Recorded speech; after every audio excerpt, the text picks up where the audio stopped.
El doctor Rodrigo Uprimni Yepes es abogado con maestría en Sociología del Desarrollo por la Universidad de París y doctor en Economía por la Universidad de Amiens, profesor y catedrático emérito de la Universidad Nacional de Colombia.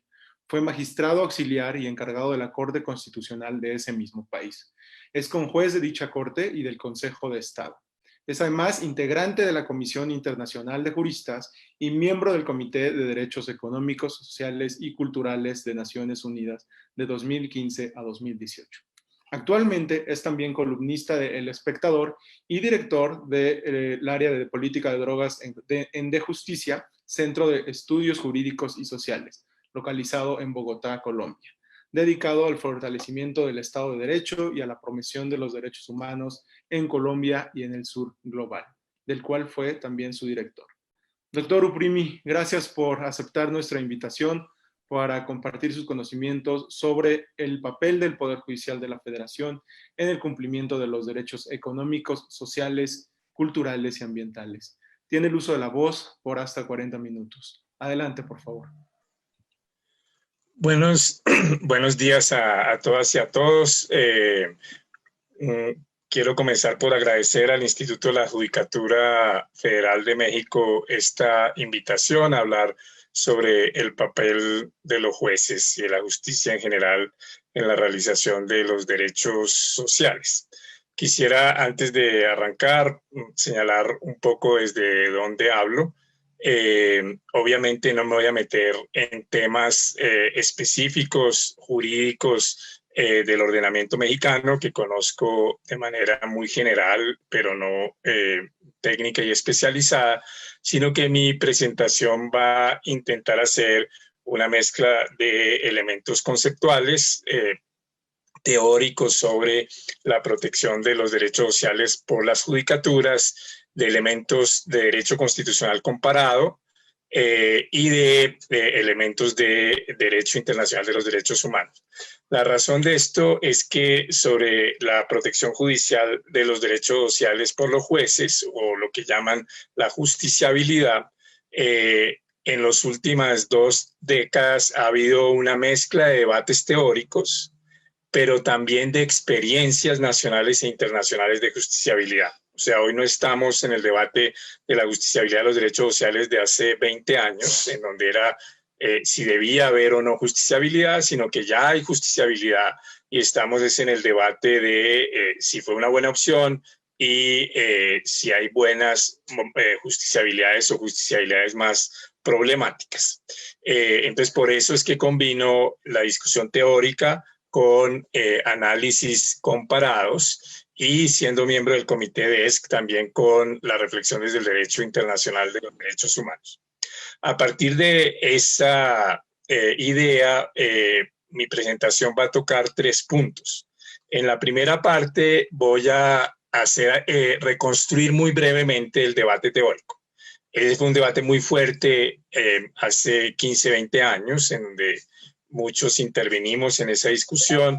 Hoy es un debate relativamente más tranquilo, pero reconstruirlo es útil para ver cuáles son los argumentos a favor y en contra de la justiciabilidad de los DES y cuáles son los elementos positivos y los riesgos de esa justiciabilidad. En la segunda voy a hacer una presentación empírica comparada, es decir, voy a señalar, no de manera exhaustiva, pero algunas experiencias de justiciabilidad que me parecen problemáticas, otras de los derechos sociales, otras que me parecen muy positivas y otras un poquito en una zona gris, que tienen elementos positivos y elementos frente a los cuales soy un poco crítico.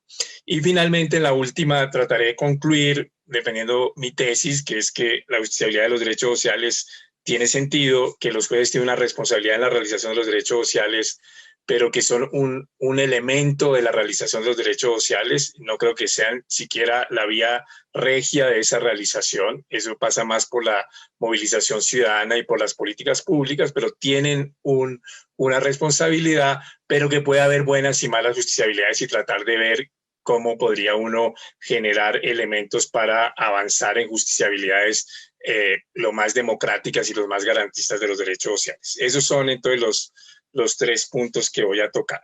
Arranco con lo primero. Sobre las objeciones a la justiciabilidad de los DESC, uno puede tener dos posiciones. La posición de quienes son totalmente críticos de la justicia constitucional, o sea, de cualquier protección judicial de derechos fundamentales, un poco la posición de, digamos, la más célebre contemporáneamente es la del filósofo Jeremy Waldron. Sobre esa no me voy a meter. Parto del supuesto de que uno acepta la justicia constitucional, podríamos discutirlo, pero que uno acepta la justicia constitucional y que la justicia, el debate está entre quienes aceptan la justicia constitucional, pero dicen, pero para los derechos sociales una justiciabilidad directa, es decir, una protección judicial directa de los derechos sociales no tiene sentido en una democracia. Esa es en la que me voy a detener. No me voy a detener en el debate porque eso ya haría para una discusión de una hora el debate sobre justicia constitucional y democracia en general, el debate con Waldron. Creo que Waldron tiene unos buenos puntos, pero en el fondo está equivocado. Entonces, quienes aceptan la justicia constitucional y la protección judicial de derechos fundamentales, pero son críticos de la justiciabilidad de los derechos sociales, o sea, que tienen una visión, si se quiere, más liberal o democrática, pero no social, de la justicia constitucional, básicamente dan 5 argumentos en contra. Los voy a mencionar y voy a dar algunos objeciones a esos argumentos, pero reconocer que en esos argumentos hay elementos válidos. Lo que pasa es que esos elementos válidos lo que indicarían es que hay riesgos de la protección judicial de los derechos sociales, no que no deba hacerse, sino que debe tomarse en cuenta esos posibles efectos negativos de la protección judicial. ¿Cuáles son las objeciones? La primera es la idea de la indeterminación normativa. O sea, que los derechos sociales no tendrían un contenido constitucional o un contenido jurídico suficiente para que los jueces puedan protegerlo. Sin embargo, ese argumento tiene poco sentido cuando uno acepta, por ejemplo, la protección judicial del derecho a la intimidad como derecho civil, y sin embargo, si uno lee en los pactos de derechos humanos o en las constituciones, la regulación de la intimidad es mucho más esquemática que la regulación, por ejemplo, del derecho a la educación o el derecho a la salud, que en el Pacto de San Salvador o en el Pacto Internacional de Derechos Económicos, Sociales y Culturales es bastante detallado. Entonces, ¿por qué admite uno la protección judicial de la intimidad y no la de los derechos sociales? O sea que la idea de la indeterminación normativa hay que tomarla en serio, de que los jueces tengan en cuenta que hay dificultades, pero eso no objeta la justiciabilidad de los derechos sociales, sino que muestra las dificultades de cualquier justiciabilidad, porque los derechos sociales, los derechos fundamentales, los derechos humanos, los derechos constitucionales, por su propia naturaleza están formulados, como decía el jurista alemán Bokenforde, de una manera general y esquemática, y siempre tendrán grados de indeterminación. Entonces, si uno no quiere nada de indeterminación en la justicia constitucional, pues simplemente no habría protección de derechos humanos judicial, salvo de aquellos que tengan una estructura muy clara de regla normativa, no estructura de principios, que era la tesis que defendía en su momento Kelsen, pero que yo creo que es hoy una tesis absolutamente minoritaria en la teoría jurídica contemporánea. La segunda diría, mire, es que los derechos sociales no se pueden proteger porque, a diferencia de los derechos civiles, plantean obligaciones positivas, obligaciones de hacer y de realización de las autoridades, y entonces implica que los jueces se metan y rompan la separación de poderes, mientras que los derechos civiles y políticos serían obligaciones negativas. O sea, la idea nuevamente de que el juez constitucional sería un legislador negativo, los jueces. Sin embargo, esa tesis tampoco tiene mucho sentido tomada como un absoluto.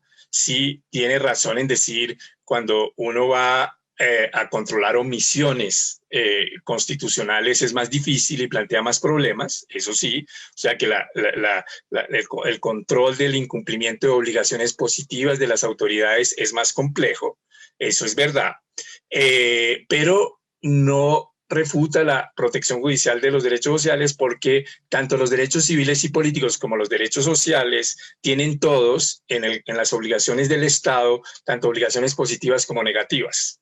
Es decir, frente a los dos, los Estados pueden violar los derechos porque no los respetan, violación del deber de respeto, o porque no protegen, porque no garantizan el derecho. Y eso puede ser, por ejemplo, con el derecho a la vida. Entonces clásico derecho civil, se puede violar porque el Estado mata, o puede violarlo porque el Estado no protege suficientemente, pudiendo hacerlo.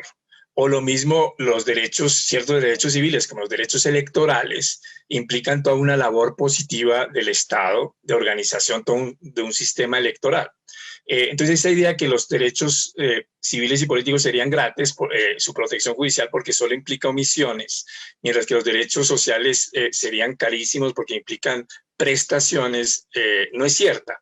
Los dos implican una haz de prestaciones positivas y negativas. Entonces, esa tampoco tendría sentido. La tercera, que está ligada a las dos anteriores, es la violación supuestamente de la separación de poderes. Es decir, que como los derechos sociales implicarían obligaciones positivas, que como son indeterminados, entonces implicaría que los jueces se meten a hacer políticas públicas cuando eso le corresponde al órgano legislativo y ejecutivo. Pero eso supondría, digamos, aceptar esa idea supondría tomar a rajatabla las dos primeras objeciones, que son indeterminados y que solo tienen obligaciones positivas. No, son mucho más determinados de lo que se piensa o tienen el mismo grado de indeterminación de los derechos civiles y políticos y ambos implican tensiones con el principio de separación de poderes. Es decir, eso hay que aceptarlo, precisamente ver que ahí puede haber riesgos, puede haber decisiones tanto en derechos civiles y políticos como en derechos sociales de los jueces que afecten la separación de poderes y otras que por el contrario fortalezcan esa separación. Entonces, esa objeción tampoco es válida. Sí implican unos riesgos. Lo que quiero decir es, no voy a reconstruir toda esa discusión que se dio hace 20 años o se sigue dando, sino decir que en esas objeciones lo que hay es unos elementos para tomar en cuenta unos potenciales riesgos. La cuarta objeción es la objeción de la incapacidad técnica de los jueces y de la inadecuación procesal para proteger derechos sociales. El argumento es un poco, los derechos sociales implican cosas muy complicadas de política pública y los jueces no tienen esas competencias técnicas y además suelen implicar decisiones más colectivas y las protecciones judiciales tienden a ser más individualizadas y entonces eso genera problemas, o sea, genera jueces que cometen errores y toman decisiones equivocadas o jueces que deciden caso por caso y fragmentan la política pública y eso es malo para la realización de los derechos sociales. Ahí hay buenos puntos, en todas hay buenos puntos, pero eso mismo se puede decir de los derechos civiles y políticos. O sea, yo no creo que sea más complicado una decisión, o creo que es mucho menos complicada una decisión judicial que dice, esta persona, hay un plan de salud, a esta persona la instancia de seguridad social no le quiere garantizar esa prestación médica y está en el plan de salud, por consiguiente le ordeno que la cumpla. Eso no tiene particular dificultad técnica.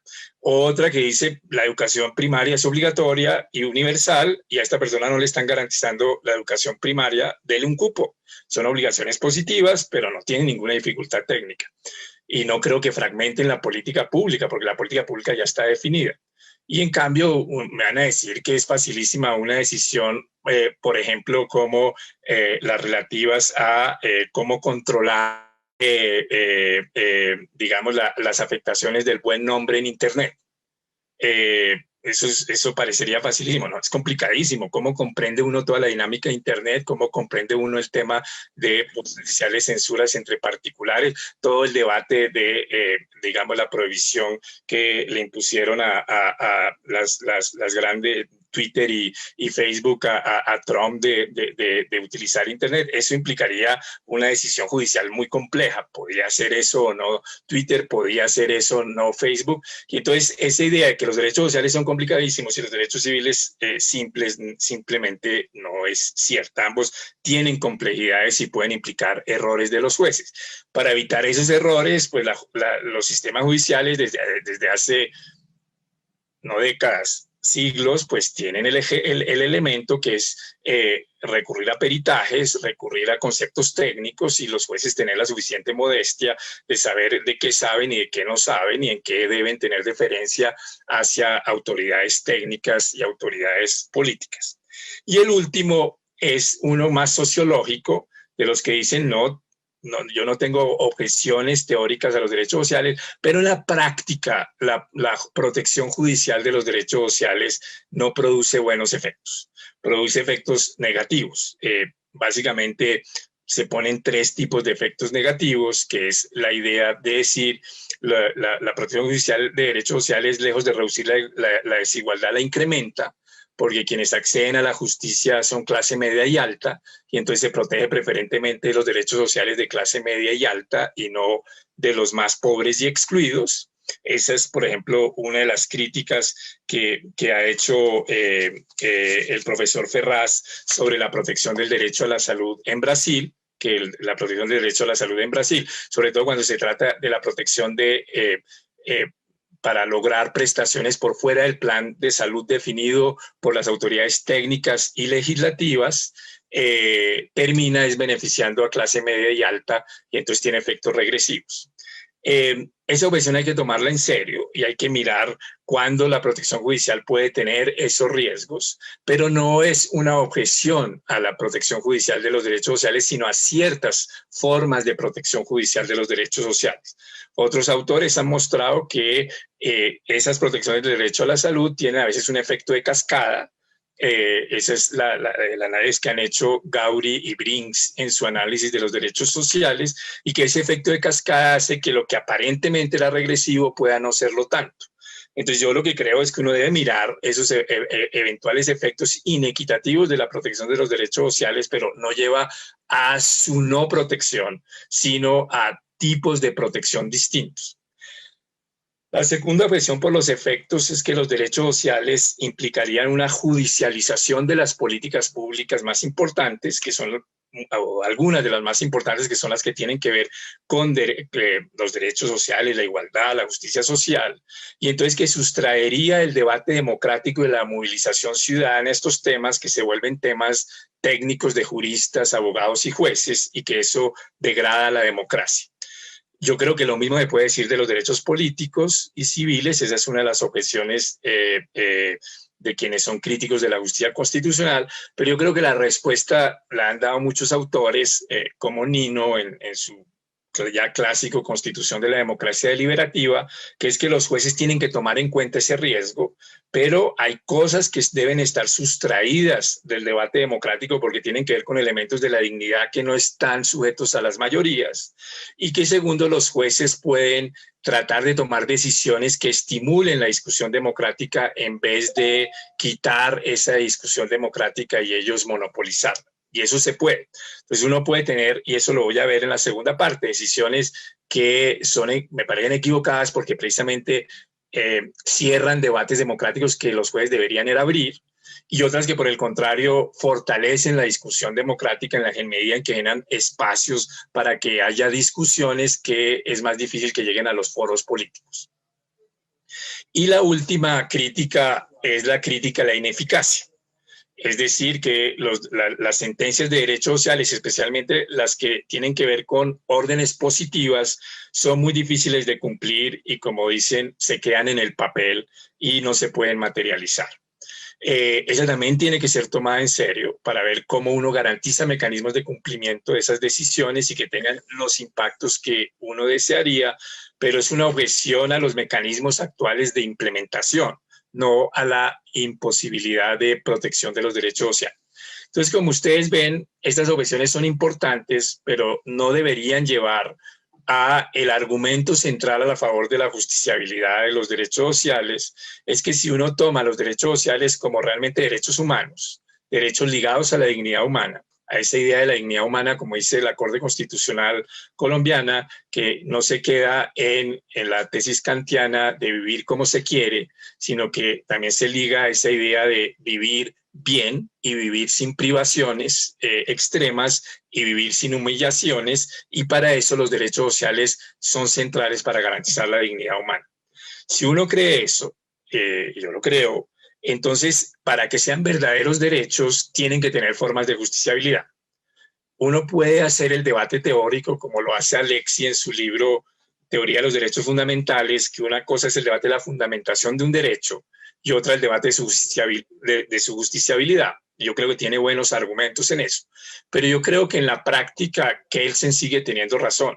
Si algo que uno considera es un derecho, uno no puede acudir ante un juez para que si no se lo cumple el juez de la orden de protección, pues es un derecho, diría uno, precario.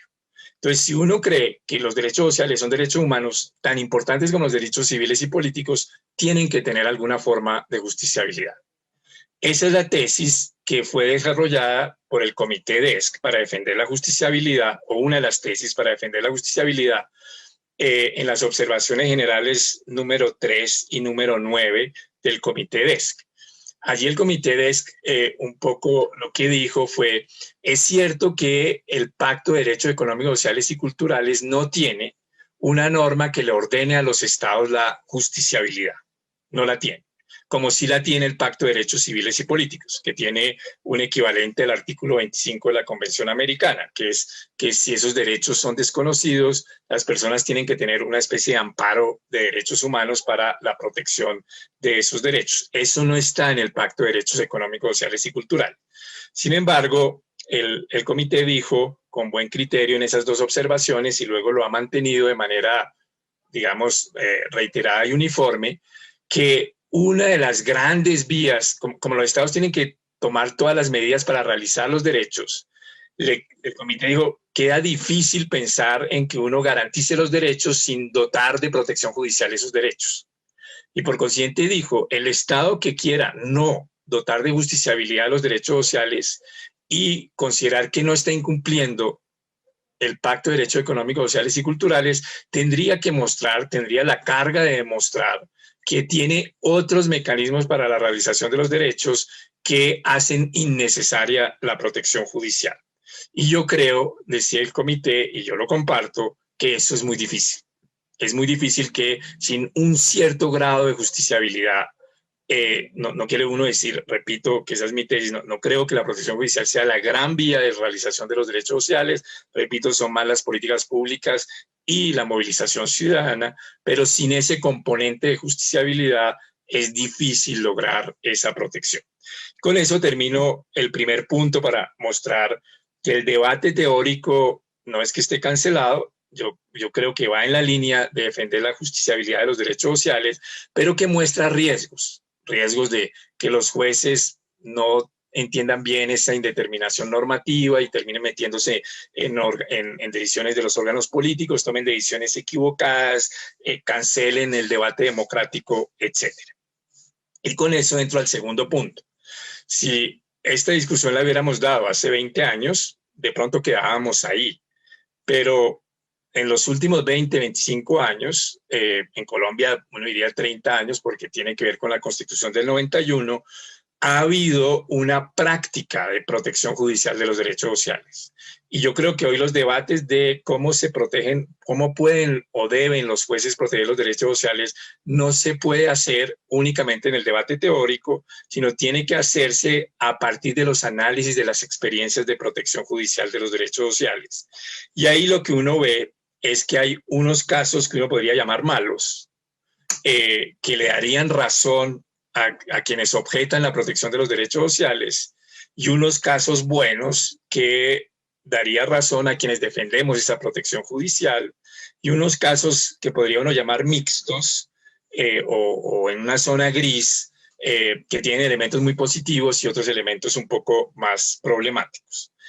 Sin afán de exhaustividad, porque es imposible, dada la magnitud de casos a nivel comparado, solo en Colombia, digamos, sería imposible, pero además de Colombia hay una experiencia comparada en Sudáfrica, la India, durante un tiempo el Tribunal Constitucional húngaro, durante un tiempo el peruano, jueces mexicanos, jueces argentinos, la Corte Suprema Mexicana, la Suprema Corte Mexicana y Argentina en distintas modalidades, en Brasil, o sea, es una experiencia enorme.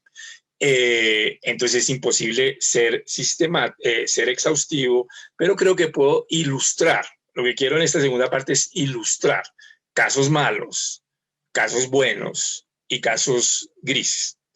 Casos malos.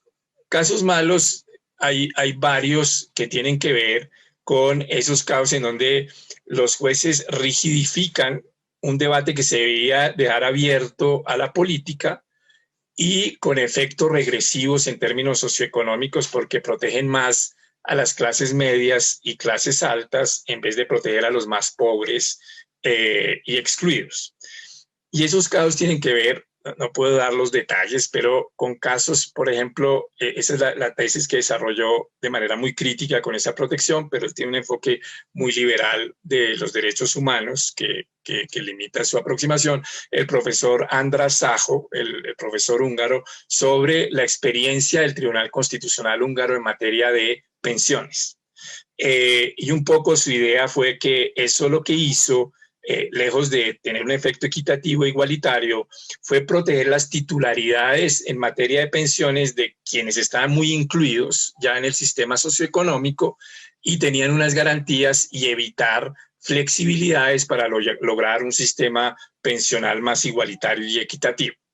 Algo semejante ocurrió en unas sentencias de la Corte Constitucional colombiana en este tema, que es impiden, digamos, reformas de los sistemas pensionales con la idea de que son prácticamente derechos adquiridos, aunque no lo son expectativas protegidas que deben ser protegidas y no deben ser modificadas bruscamente, pero que debe admitirse una cierta flexibilidad y por consiguiente imposibilitaron buscar un sistema pension o dificultan buscar sistemas pensionales más equitativos.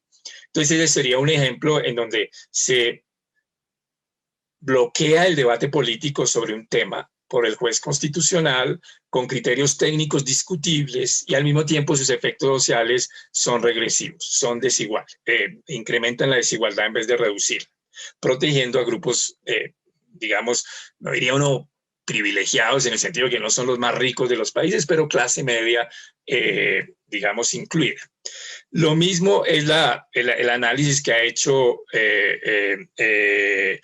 Ferraz de la protección de la salud en Brasil, pero no de cualquier protección de la salud, de la protección de la salud en donde las personas no piden cosas que ya están en el plan de salud. En eso creo que eso es casi que una acción administrativa, porque ya fue algo definido por la autoridad encargada de diseñar el plan de salud, hay los recursos para eso, y es casi una acción de cumplimiento administrativa. Eso tiene efectos, ahí los jueces no se meten en nada que sea particularmente polémico y tiene efectos de la garantía y el cumplimiento del derecho, sino en aquellos casos que piden cosas por fuera del sistema de salud. O sea, tratamientos de último momento, a veces en experimentación, y entonces modifican los jueces el plan de salud y al modificarlo incluyen prestaciones que la autoridad técnica encargada de mirar y a veces el legislador encargado de mirar el sistema en su salud en su conjunto no incluyó. Y ahí el balance es mixto. Yo creo que a veces esas decisiones son válidas. Vamos a ver un caso en Sudáfrica, pero otras son muy problemáticas porque lo hacen los jueces sin criterios técnicos. A veces eso permite un litigio estratégico muy problemático, incluso de farmacéuticas, para que se incluyan en los planes de salud ciertas prestaciones y puede tener efectos desiguales. Y la tercera es un caso complejo en Colombia sobre de los años 90, de finales de los 90, que tenía que ver con el sistema de financiación de vivienda, lo que se llamaba en Colombia la UPAC, y que ciertas modificaciones de ese sistema de financiación de vivienda ocasionaron una crisis sin precedentes de los deudores hipotecarios que empezaron a perder muchos su vivienda. Y ahí la Corte Constitucional intervino, y yo estoy de acuerdo en que debía intervenir. Mi objeción que hace que esas sentencias sean problemáticas es que la manera como intervino tuvo dos defectos. El primero, que constitucionalizó ciertas reglas que no están en la Constitución y que son muy problemáticas en términos de economía política de la financiación de la vivienda. Por ejemplo, la Corte dijo que ningún sistema de financiación de vivienda, que los sistemas de financiación de vivienda tenían que tener la tasa de interés más baja de mercado para, según ella, garantizar de esa manera digamos que el deudor hipotecario no quedara digamos, con problemas de capacidad de pago. La orientación es buena, pero la mayoría de los economistas, con razón, y yo comparto esa crítica, dicen que no hay razón para subsidiar, pues si es la más baja del mercado, hay una forma de subsidio de esa financiación de la vivienda, que no tiene sentido hacer ese subsidio de financiación de la vivienda cuando son personas de clase media o alta, que eso tiene sentido con programas de financiación de vivienda popular, pero no con todo el sistema de financiación de vivienda. Y entonces esa sentencia constitucionalizó un aspecto de la política de financiación de vivienda sin criterios técnicos, con lo cual debilitó el debate democrático y en ese punto efectos regresivos. Hubiera sido mucho mejor que la Corte dijera, Ejecutivo, responda a esta crisis de vivienda, garantizando el derecho a la vivienda, especialmente de los más pobres, con los mecanismos que usted considere apropiado, que después yo voy a monitorear. Entonces, esas son como, digamos, líneas jurisprudenciales que a mí me parecen problemáticas. Por el contrario, uno puede encontrar en el otro, digamos, en el otro extremo, protecciones judiciales que a mí me parecen realmente impecables, digamos, que yo creo que van por la línea correcta, incluso en casos extremadamente difíciles. Algunos son casos fáciles, entre comillas, pero no por ello dejan de ser importantes. Y otros son casos muy complejos en donde creo que los tribunales que se han metido han logrado decisiones apropiadas. Dentro de los casos fáciles, a mí me parece, pero no son para nada menores, son aquellos casos en que los jueces hacen cumplir las políticas públicas relacionadas con derechos sociales, especialmente en relación con personas que podían ser discriminadas o con personas digamos, en situación de pobreza. Entonces, eso creo que ha sido muy importante en acceso a educación de ciertas personas que han dicho, estos grupos sociales han sido excluidos de educación, no tiene ninguna razón porque el plan teóricamente los debía incluir, pero las autoridades no han tomado las decisiones necesarias para que se logre su inclusión en cupos educativos adecuados.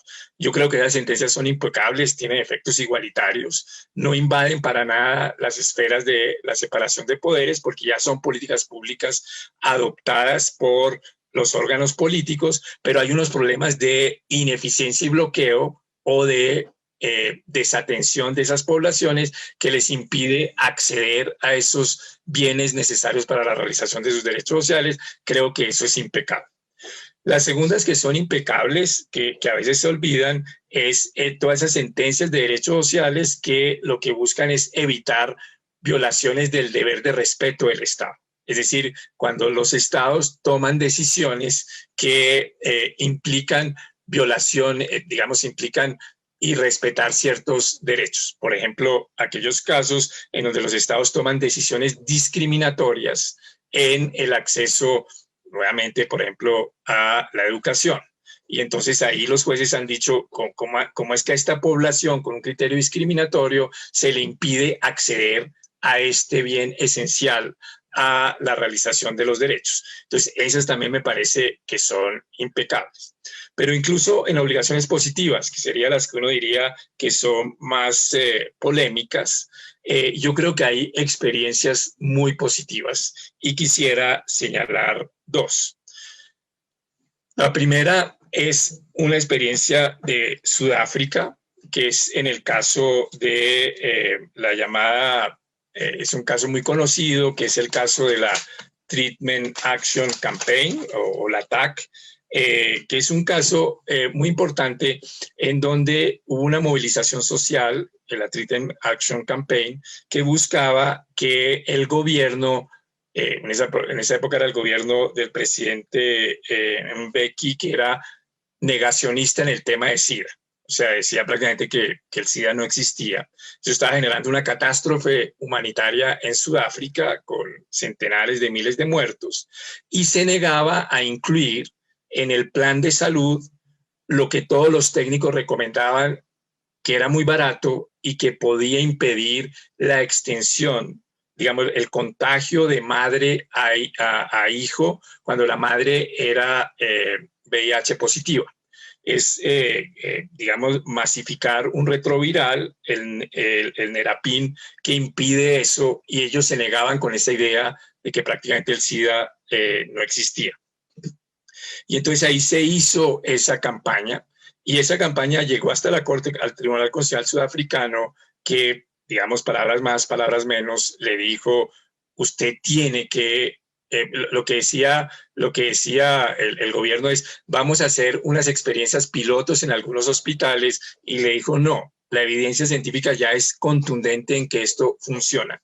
Y por consiguiente le ordenó masificar la distribución de este antirretroviral en todos los hospitales para las mujeres gestantes que iban a tener hijo.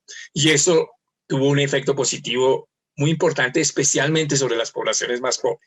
Entonces, nuevamente es un caso en donde, a pesar de que se implica una obligación positiva, incorporar una política pública sobre derechos sociales, algo que no está incorporado, que parece muy activista y potencialmente afectador de los derechos sociales, de la separación de poderes, yo creo que es totalmente justificada por la gravedad del asunto, por los efectos igualitarios que tiene y por la evidencia científica contundente y los beneficios masivos de salud pública frente a costos económicos relativamente modestos.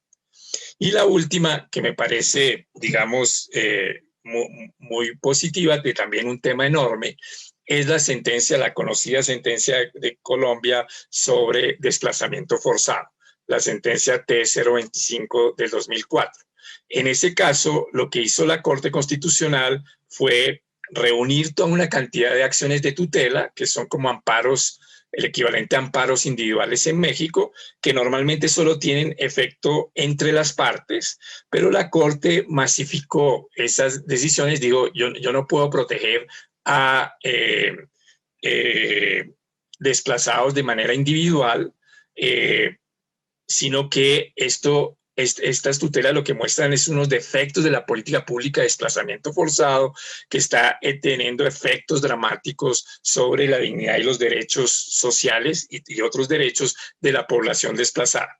Y entonces lo que la Corte hizo ahí fue aplicar una figura que la Corte misma había inventado pretorianamente, que es la figura del estado de cosas inconstitucional. Declaró que había un estado de cosas inconstitucional en relación con el desplazamiento forzado y le dijo al gobierno, garantice esos derechos mínimos a la población desplazada. Eso parece una intervención, digamos, en la separación de poderes muy fuerte. Pero si uno la mira, lo que la Corte dijo fue afirmar de manera muy fuerte los derechos, pero darle órdenes flexibles. Le dijo a la Corte no le dijo al gobierno qué era lo que tenía que hacer. Le dijo, estos son los derechos que usted tiene que proteger, no lo está garantizando, tome las medidas necesarias para protegerlos, y luego estableció un sistema de monitoreo para verificar el progresivo cumplimiento de esas órdenes flexibles. Y en la medida en que se avanzaba en el cumplimiento, volver las órdenes flexibles un poquito más cerradas. Y entonces aquí lo que tiene uno es una sentencia que, como han dicho algunos colegas, combina una afirmación fuerte de los derechos con unas formas de constitucionalismo suave que llaman ahora, de órdenes flexibles, pero con un sistema de monitoreo fuerte. Y en ese sistema de monitoreo, la Corte lo hizo a través de instancias, de una instancia más deliberativa, que son audiencias públicas en donde participan organizaciones de la sociedad civil, el gobierno y algunas organizaciones de desplazados. Y entonces eso lo que hizo fue que, lejos de reducir la discusión democrática, incrementó la deliberación democrática sobre las políticas para la realización de los derechos sociales. Entonces es una sentencia que parece virtuosa porque protege a una población, tiene efectos igualitarios enormes, porque protege a quienes son los más vulnerables en Colombia, que son la población desplazada. Ha tenido efectos positivos en términos de aumento de los recursos para esta población, mejoramiento de ciertos derechos. Su situación sigue siendo, digamos, muy difícil, pero por ejemplo el acceso a la salud se ha garantizado, el acceso a la educación prácticamente se ha garantizado en igualdad al resto de la población colombiana, y no canceló la discusión democrática, sino que la fortaleció, porque puso el tema de estos derechos sociales de esta población en el centro de discusiones públicas en Colombia, monitoreadas judicialmente por la Corte Constitucional. Entonces, y con esto, por limitaciones de tiempo, entro al último punto para llegar a algunas conclusiones. ¿Qué es lo que yo he querido mostrar con esta reconstrucción del debate teórico y estas experiencias comparadas? Lo que he querido mostrar es que las objeciones a la justiciabilidad de los derechos sociales, tomadas como cuestiones absolutas que impiden la justiciabilidad, son equivocadas, pero tomadas como llamados de alerta a posibles riesgos de que haya formas de protección de justiciabilidad de los derechos sociales que tengan no los efectos que uno quisiera, son llamados de alerta válidos. Pero que eso no debería llevar a la exclusión de la protección judicial de los derechos sociales, sino a unas mejores justiciabilidades, a que haya una forma de pensar de manera mucho más específica cómo es la mejor protección judicial de ciertos derechos. Y voy a poner un ejemplo con el derecho a la salud. Y segundo, lo que ha mostrado la experiencia comparado es que ese análisis teórico que yo hacía tiene sentido, que la protección judicial de los derechos sociales debe defenderse, pero debe defenderse tomando en cuenta un espíritu crítico y tratando de ver cuáles han sido apropiadas democráticamente en términos de justicia social, en términos de justicia distributiva, en términos del mejor empleo de los recursos escasos que tienen los estados para garantizar esos derechos y cuáles han sido más problemáticas. Y ahí mostré algunos ejemplos de protecciones problemáticas y de protecciones virtuosas. Cuando uno mira esos ejemplos, uno podría tratar de desarrollar como unas ciertas ideas, no es un checklist que uno pueda fácilmente hacer, pero unas ciertas ideas que le permitan a uno valorar críticamente las distintas protecciones judiciales para ver cuáles de los derechos sociales, cuáles son las que hay que potenciar y defender con mucha fuerza y cuáles son aquellas en donde hay que tener un espíritu crítico. Y yo creo que ahí uno tiene que ver, digamos, la fortaleza de los jueces en su argumentación para materializar el contenido del derecho que se protege. Dos, cómo los jueces dialogan con los otros órganos políticos y los órganos técnicos, es decir, cómo los jueces no tratan ellos de monopolizar la discusión, salvo que eso sea estrictamente necesario, sino que tienen la modestia democrática de impulsar el diálogo con los órganos políticos y técnicos. Tres, uno tiene que ver la calidad técnica de las decisiones con los criterios técnicos de política pública que corresponden a los distintos ámbitos de los derechos sociales. Cuatro, el efecto redistributivo general. Es decir, si los derechos sociales están fundados en la idea de igualdad material, no es que uno nunca pueda hacer una protección judicial que no tenga efectos redistributivos. No, a veces es necesario ciertas protecciones judiciales de derechos sociales que, aunque no tengan efectos redistributivos, son necesarias para afirmar, proteger a una persona o afirmar un valor, pero nunca debe uno ignorar los eventuales efectos positivos o negativos de la protección judicial en términos de elementos de justicia distributiva. Y por último, uno debe mirar la capacidad de esas decisiones por, en vez de cancelar el debate democrático, perdón, me faltó un punto, en vez de cancelar el debate democrático, fortalecerlo, es decir, que tenga un efecto catalizador de la discusión democrática y no inhibidor de la deliberación democrática. Sin perjuicio de que en determinados casos los jueces tienen que cerrar ciertas discusiones y decir esto no le corresponde a la democracia porque son elementos esenciales del pacto democrático contenido en la Constitución. Pero en otros, estimular esa discusión y deliberación democrática. Y finalmente, la capacidad de monitorear los impactos y el cumplimiento de las decisiones. Es decir, buscar decisiones que sean las que tengan más impactos, más impactos, o sea, más garantías de cumplimiento y más impactos sociales positivos. Es decir, que no sean sentencias que, como decimos en Colombia, se queden para enmarcar.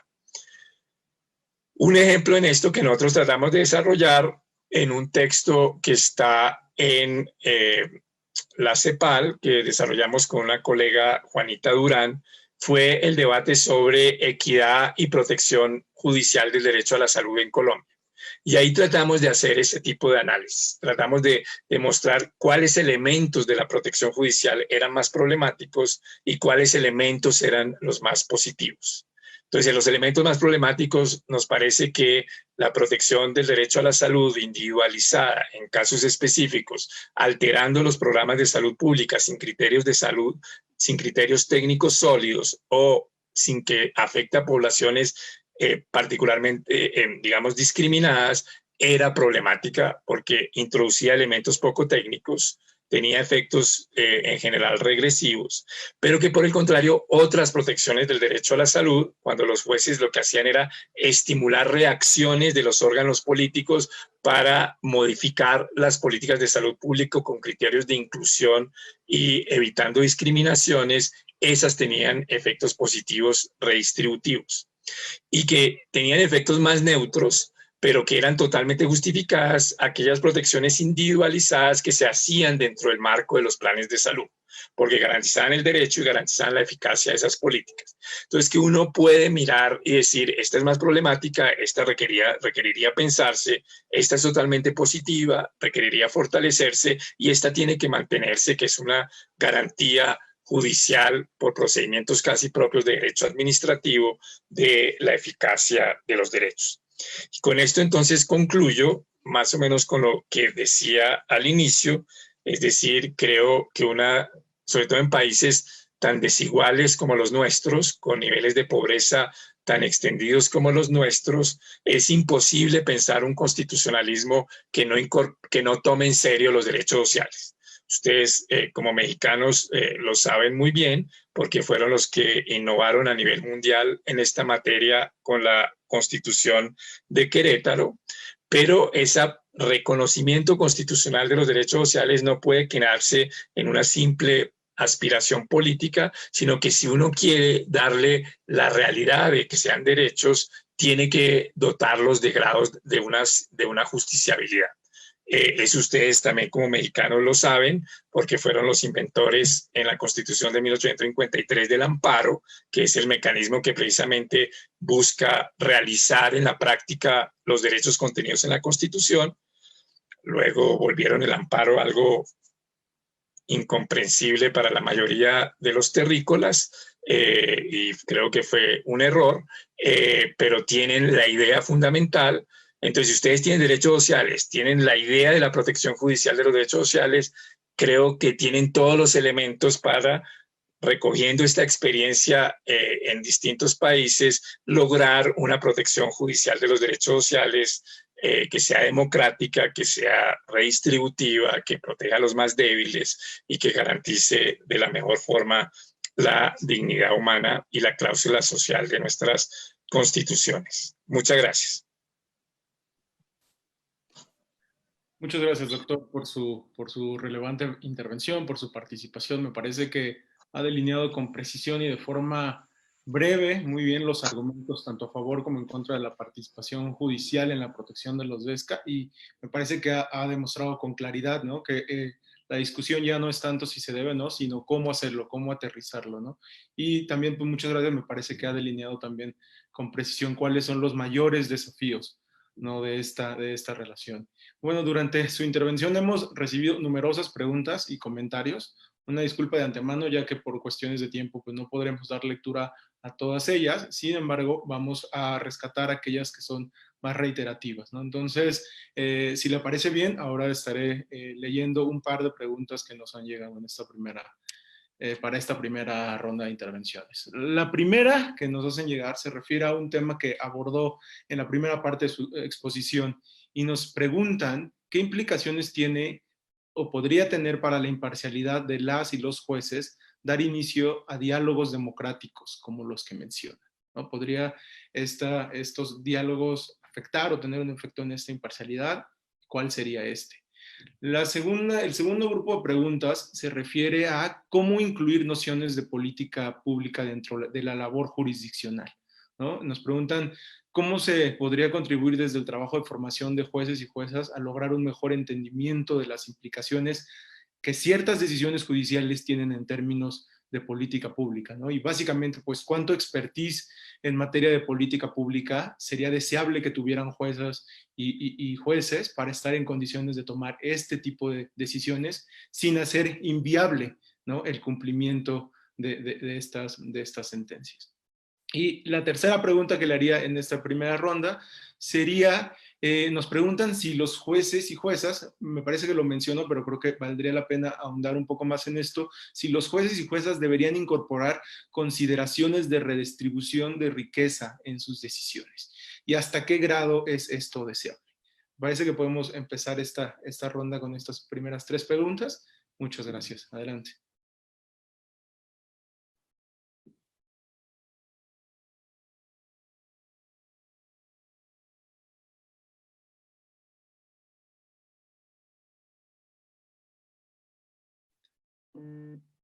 Creo que está silenciado el micrófono, profesor.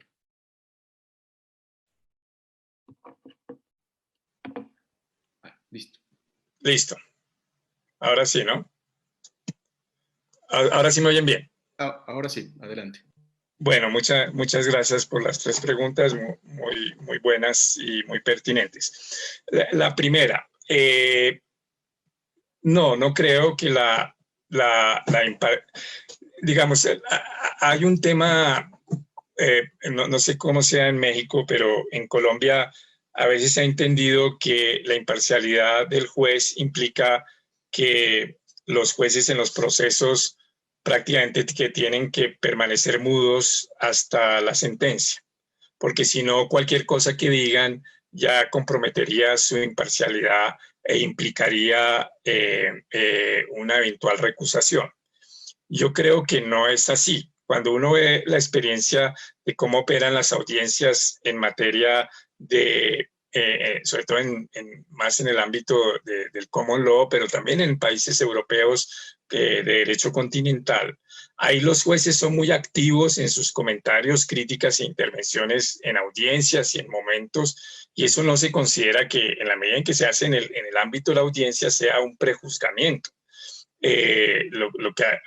Si ustedes han visto alguna vez o leen alguna, no visto, pero al menos hay grabaciones de lo que ocurre, o han visto reconstruida una audiencia de la Corte Suprema de Estados Unidos, ustedes ven que los jueces son muy activos con las partes, interrogándolas y más o menos construyendo un argumento de refúteme usted este argumento. Entonces, la idea de que haya algo deliberativo, a mi juicio, no compromete para nada la imparcialidad judicial, sino que lo que hace es explícito que el juez le plantea las preguntas a las distintas intervinientes. Entonces, en el caso de esta sentencia de desplazados, pues eso implica, por ejemplo, que el juez constitucional le pueda decir al gobierno, mire, aquí hay una organización de la sociedad civil que le ha criticado a usted sus indicadores, diciendo que esos indicadores de cumplimiento no son ciertos por A, B o C, y que usted podría hacer un 2, 3 y 4. Por favor,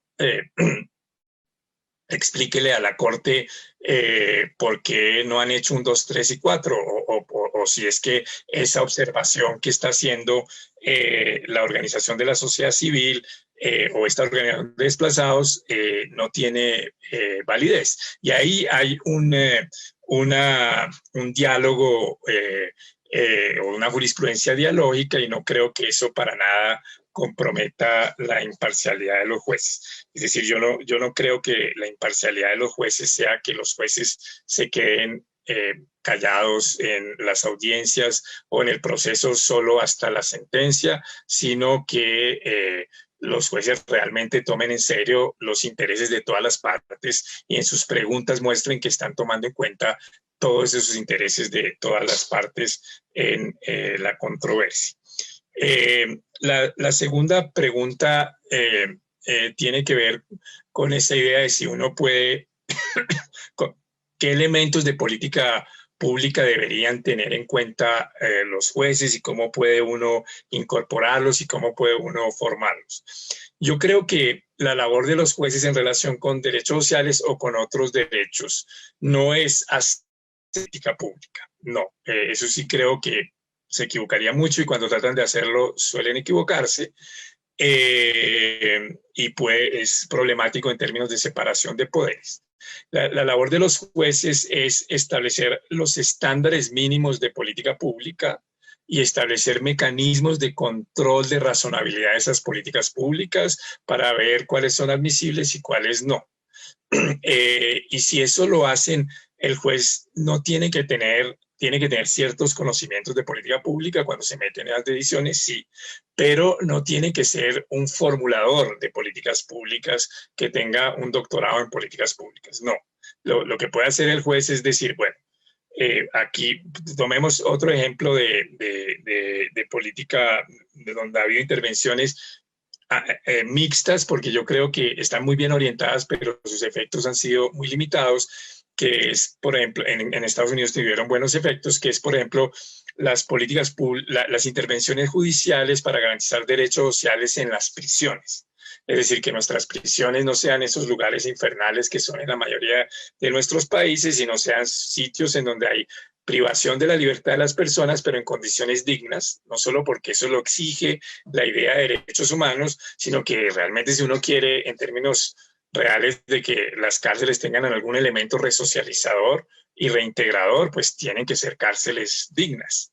Y entonces en Estados Unidos hubo esas intervenciones en los años 60 y 70 y los jueces lograron cambiar las cárceles con sistemas de monitoreo muy fuertes. No es que sean la maravilla las cárceles de Estados Unidos, ninguna cárcel lo es, pero sus condiciones materiales son muchísimo mejores de lo que eran en los años 60 y 70. Y eso fue gracias a la intervención judicial. ¿Cómo se hacía eso con sistemas de monitoreo?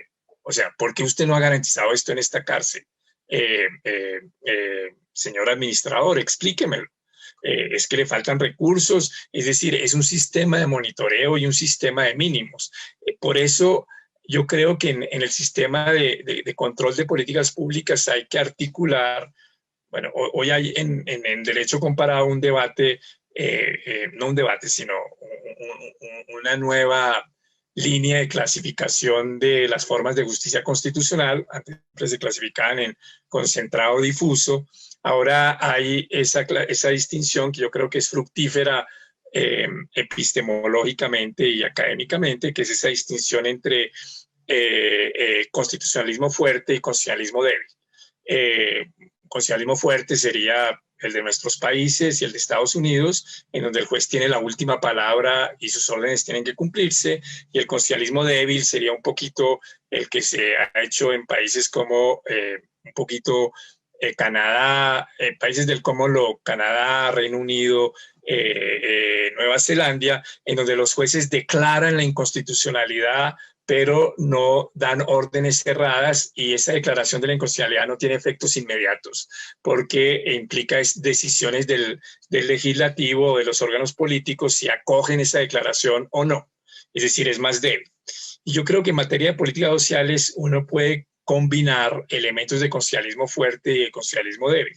Es decir, uno puede afirmar fuerte los derechos, es decir, usted tiene que garantizar estos mínimos, a veces dar, cuando se trata de cumplimientos, órdenes flexibles, usted garantícelo y me va diciendo cómo y yo lo monitoreo, pero combinadas a veces con órdenes cerradas fuertes. No, esta discriminación no se la admito. O sea, usted tiene flexibilidad para hacer la política pública, para realizar los derechos de la población desplazada, pero no me va a introducir esta discriminación de género inaceptable o esta discriminación racial inaceptable. Entonces yo creo que hay que combinar esos elementos y que la línea iría por esa vía. Y eso me permite responder a la última pregunta, que es que, como bien dijo Carlos, la había tocado en mi exposición. Yo creo que es más difícil que los jueces ordenen autónomamente redistribución, salvo que la Constitución misma lo diga. Porque hay todo un debate fuerte en derecho internacional de los derechos humanos, pero no hay un derecho a la redistribución en derecho internacional de los derechos humanos. Yo diría infortunadamente, pero es así. Pero entonces por consiguiente le queda difícil decir mejore el coeficiente de Gini. Le queda difícil, porque además son cosas complejas. Pero lo que sí pueden los jueces es ser sensibles a los impactos redistributivos o regresivos de sus decisiones. Es decir, si hay una evidencia muy fuerte, como en Brasil, la de Ferraz, de que esta forma de protección judicial incrementa la desigualdad, yo creo que los jueces no pueden ser insensibles a eso y decir, bueno, ¿en qué estamos fallando? ¿En dónde estamos fallando si los derechos sociales buscan que las sociedades sean más incluyentes, más igualitarias, y nosotros estamos en decisiones que aumentan la desigualdad? Algo está fallando. No podemos tener una protección judicial de privilegiados en materia de derecho social. ¿Quiere decir eso que alguien de clase media y alta no pueda acudir a que le protejan su derecho social? Claro que no. Ahí lo que dicen Baurí y Brinks en ese excelente estudio de ellos sobre, digamos, impacto de las decisiones en derechos sociales, es que uno no debe olvidar el efecto que puede tener en materia redistributiva una decisión que inicia siendo de privilegiados, pero que puede, digamos, generar impactos que luego se generalizan y permiten una protección universal. Entonces, eso es algo que los jueces deberían tener en cuenta. Esta decisión mía, a pesar de que sea hacia alguien de clase media y alta, tiene ese derecho, pero va a generar un efecto regresivo. Entonces, en determinados casos yo puedo ser insensible a eso y decir, ese no es mi problema, pero cuando se vuelve masiva y yo modifico las decisiones de política pública de los órganos legislativos, yo creo que sí es el problema de los jueces y se puede hacer la pregunta. No, algo estamos haciendo mal porque está teniendo ese efecto regresivo. No, aparentemente tiene ese efecto regresivo, pero tiene un efecto inmediato, no muy redistributivo, pero tiene un efecto inmediato redistributivo por los impactos que luego tiene la política pública. Muchas gracias, profesor, de nueva cuenta por estas respuestas tan acertadas. Creo que tenemos tiempo para otra ronda de preguntas, entonces he tratado de agrupar las distintas preguntas que nos han llegado y bueno, haré de nueva cuenta tres preguntas. La primera es, me parece general, ¿no? Porque de cierta forma también ya la he abordado, pero preguntan cómo propiciar que las personas más desaventajadas tengan un mayor acceso a la justicia en relación con los DESC, ¿no? Ahí me parece que quizá el caso de la tutela en Colombia también puede ser interesante. Y también vinculado con el ejemplo que mencionó durante la conferencia, nos preguntan si en el caso de las personas desplazadas, ¿qué tan amplio fue el fallo para quienes no habían participado en esa acción de tutela? Si los incluyó de alguna forma indirecta o si esta decisión estuvo cerrada a quienes participaron directamente en el juicio.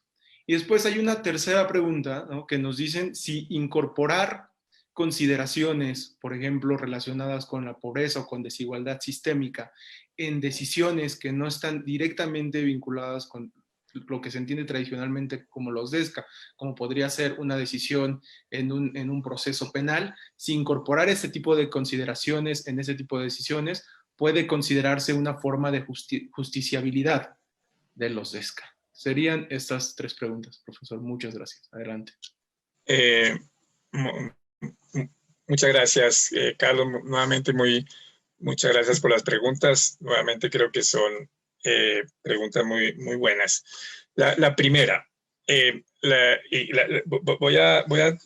voy a responder la primera y la segunda juntas, que es cómo fortalecer el acceso a la protección judicial de los derechos sociales de los más desaventajados y que no sea el monopolio de la clase media y alta.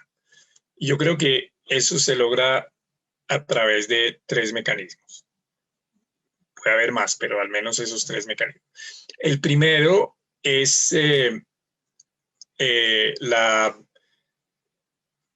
puede sonar tautológico, pero que el mecanismo judicial sea de fácil acceso. O sea, si uno compara la tutela colombiana con el amparo mexicano, la tutela colombiana la presenta un niño de 8 años. El amparo mexicano lo presenta Albert Einstein. Y entonces ahí uno tiene un problema. Uno tiene un problema de que las dificultades de acceso son tan grandes que solo abogados especializados, solo juristas especializados o personas con esas asesorías pueden acceder. Y eso tiende a tener un efecto regresivo. Cuando nosotros analizamos el caso de tutela a la salud en Colombia comparado con Brasil, nosotros vimos que incluso en las tutelas en donde se modificaba el POS, o sea, el plan de salud, no tenían menos efecto regresivo que en Brasil, y la razón fue por la facilidad de acceso de la tutela en Colombia frente a mecanismos judiciales más difíciles de acceso en Brasil. Entonces, yo creo que ese es un primer elemento, digamos, la democratización del acceso.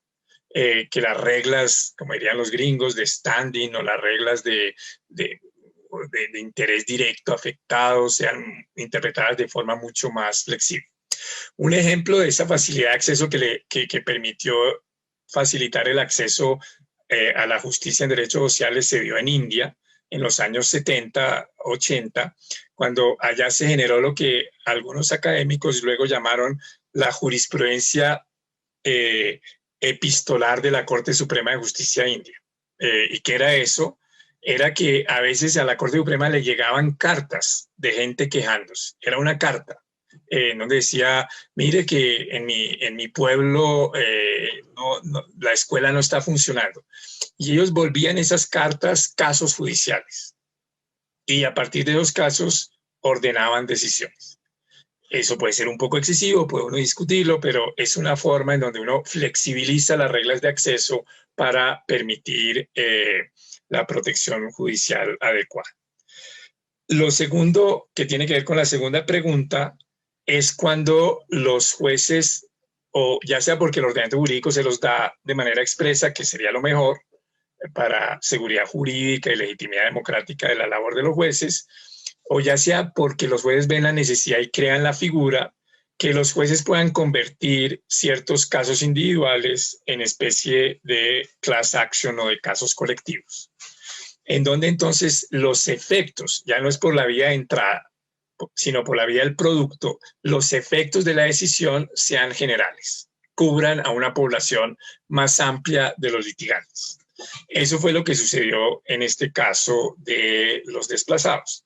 En este caso de la población desplazada en Colombia, lo que hizo la Corte Constitucional en Colombia tiene todas las tutelas que se presentan en Colombia van a la Corte para su eventual revisión. O sea, la Corte tiene ahí una facultad discrecional de escoger cuáles tutelas puede decide revisar por su importancia para fijar la jurisprudencia, etc. La Corte seleccionó unas 15 tutelas de desplazados que mostraban distintas situaciones, pero ahí aplicó esa figura que fue de creación por la propia Corte, como mencioné antes, que es esa figura del estado de cosas inconstitucional. El estado de cosas inconstitucional es una figura en que la Corte dice estos casos que me han sido presentados no son casos individuales, sino que reflejan un problema sistémico que requiere respuestas sistémicas. Y como requiere respuestas sistémicas, sería un error que yo dé órdenes individuales, porque no solo eso genera una mala respuesta al problema, sino que termina también cuestionando el sistema judicial, porque toda persona que esté en una situación semejante tendría que acudir para que yo pueda resolverle el tema. Entonces, en vez de generar respuestas fragmentadas y congestionar el sistema judicial, declaro el estado de cosas inconstitucional y doy órdenes generales a las autoridades competentes. Y entonces fue lo que hizo en este caso. Digo, no es que la afectación de los derechos es de estos desplazados peticionarios, sino de toda la población desplazada colombiana en su conjunto. Fue una decisión que cubrió automáticamente en ese momento a 4 millones de personas. Y por consiguiente dijo, el Estado, el gobierno, tiene que responderle a esas personas. Y generó mecanismos de seguimiento. Esa sentencia es controvertida, algunos la ven como excesiva, otros como insuficiente, pero yo creo que es un buen ejemplo de lo que pueden hacer ahí los jueces. La última pregunta, si uno puede considerar protección judicial de los derechos sociales una protección en ámbitos distintos a los clásicos de derechos sociales. Y yo creo que sí. Un ejemplo es el tema que ya había mencionado, pongo dos ejemplos, pero un ejemplo es el tema de las cárceles. Cuando está garantizando condiciones de vida dignas en las cárceles, que tiene que ver con el ámbito del derecho penal, pues ahí lo que está diciendo el juez constitucional es, usted solo puede suspenderle la libertad a una persona si le garantiza unos derechos sociales mínimos y por consiguiente tiene que garantizárselos, o si no está en un lío. Claro, ahí, ¿qué orden debe dar el juez constitucional? Si prohibir nueva entrada de internos a las cárceles o órdenes para que se corrija eso. Ahí hay un dilema, digamos, de decisión judicial complejo. Pero ese sería como un ejemplo en ese sentido. Y otro sería en casos de lo que llaman el efecto horizontal de los derechos fundamentales, lo que llaman los alemanes la Drittwirkung, que es como los derechos fundamentales no solo es una relación Estado-ciudadano, sino también entre los ciudadanos hasta cierto grado. Entonces ahí también puede haber ejemplos clásicos. Entonces un contrato de arrendamiento. Entonces yo tengo un contrato de arrendamiento. Esos son unos casos que nos ha tocado resolver en el comité DESC en relación con España. Entonces, un contrato de arrendamiento, entonces por la crisis económica yo ya no puedo pagar el arrendamiento, el particular por consiguiente tiene derecho a dar por terminado el contrato de arrendamiento y por consiguiente buscar que yo, que soy el arrendatario, sea expulsado de esa propiedad. Y entonces ahí surge el tema, bueno, pero ¿y el derecho de la vivienda de esta persona qué? Si esta persona no tiene recursos para proveerse una vivienda alterna, tiene el Estado el deber en esa relación entre particulares, tiene el Estado el deber de intervenir para garantizar el derecho a una vivienda alterna de esta persona que va a ser desalojada por haber incumplido el contrato de arrendamiento. Y ahí lo que ha dicho el comité es, en principio sí. Es decir, la persona tiene derecho a obtener la recuperación de su bien, pero el Estado tiene el deber de garantizarle una vivienda alterna a la persona que va a ser desalojada y tiene que hacerlo hasta el máximo de los recursos disponibles. Y ahí entonces vendría un monitoreo de si el Estado ha mostrado que ha hecho todos los esfuerzos hasta el máximo de los recursos disponibles para garantizar esa vivienda alterna y sería un ejemplo de una protección de un derecho social en una relación entre particulares aparentemente por fuera de lo clásico de los derechos sociales, que es el contrato de arrendamiento. Ese es un caso varios casos que hemos resuelto en el comité es que en esa dirección, como ustedes saben, ya hay el protocolo facultativo que permite llevar casos individuales al comité DES, y este es un caso, digamos, hay varios casos en ese sentido, ustedes los pueden encontrar en la página web del comité. Gracias nuevamente, doctor, por su explicación, me parece que hemos ya dado respuesta a las distintas preguntas que habían llegado durante su exposición. Lamentablemente, pues el tiempo es una constante que debemos tomar en cuenta. No sé, profesor, si quisiera agregar alguna breve conclusión. No, nuevamente agradecer las preguntas que creo que muestran la orientación apropiada en estas discusiones, que es pasar del debate abstracto de la fundamentación, que es importante, sigue siendo importante, pero al debate concreto de la materialización de la justiciabilidad de los derechos sociales. Gracias, nuevamente. Bueno, pues de nueva cuenta, muchas gracias, doctor, por acompañarnos. Finalmente, a nombre de la Escuela Judicial, el Instituto de la Judicatura Federal y de su titular, el doctor Arturo Bárcena Zubieta, agradezco a todas las personas que nos han acompañado en esta mañana, a quienes nos siguieron a través de la transmisión en vivo por Facebook Live. No se despeguen de nuestras redes sociales para seguir conociendo de acciones de divulgación jurídica como esta y de promoción del pensamiento jurídico. Y los invito a que nos acompañen el próximo miércoles 20 de enero a las 10 de la mañana en la conferencia El problema de la impunidad en México, a cargo del doctor Juan Antonio Leclerc de la Universidad de las Américas de Puebla. Que tengan un excelente día.